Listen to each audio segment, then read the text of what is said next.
Les granotes de convivències. A la classe de les granotes tot eren somriures i papallones a la panxa. Per primera vegada, marxaven de convivències amb la Marta i la Maria. Passarien una nit fora de casa, fent activitats i descobrint coses noves.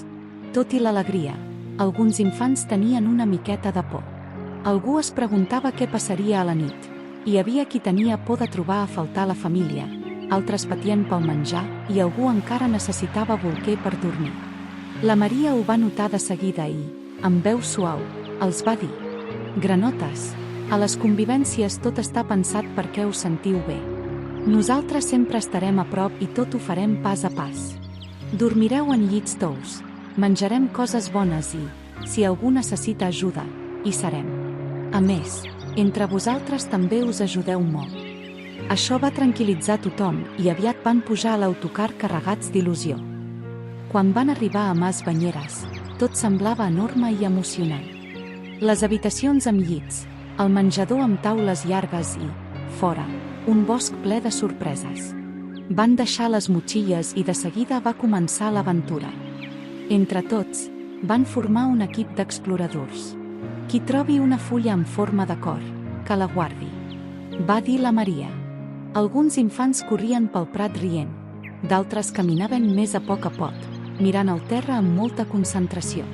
Quan algú trobava una fulla especial o una pedra brillant, l'ensenyava als companys i companyes i tots la volien tocar. Un infant que era una mica vergonyós va trobar un pal molt recte i bonic. Dos companys s'hi van acostar i li van dir: «Ei, el pots posar al nostre fort». I així van formar equip. Tot era molt divertit. A l'hora de berenar, un infant no podia obrir el tap de la cantimplora. Un altre company li va dir: «Jo t'ajudo». I, fent força entre tots dos, van aconseguir obrir-la. Van riure molt, com si haguessin guanyat una medalla. Al menjador, algú no estava segur si li agradaria el menjar. La Marta va dir: «Pots tastar només una miqueta. I, si no, buscarem una altra opció». I, a poc, aquell infant va descobrir que el pa amb tomàquet i formatge estava boníssim. Quan es va fer fosc, la Maria va encendre la seva llanterna màgica. «Aquesta llum ens guiarà fins als llits», va dir amb un somriure. Abans d'apagar els llums, tothom va fer una abraçada a la seva joguina preferida.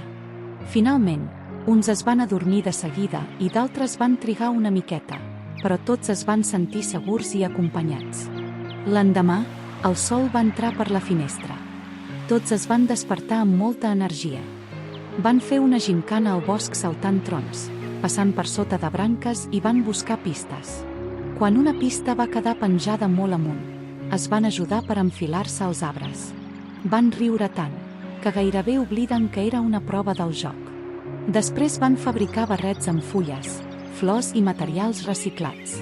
Cada barret era diferent, i tots presumien del seu com si fos el més especial del món.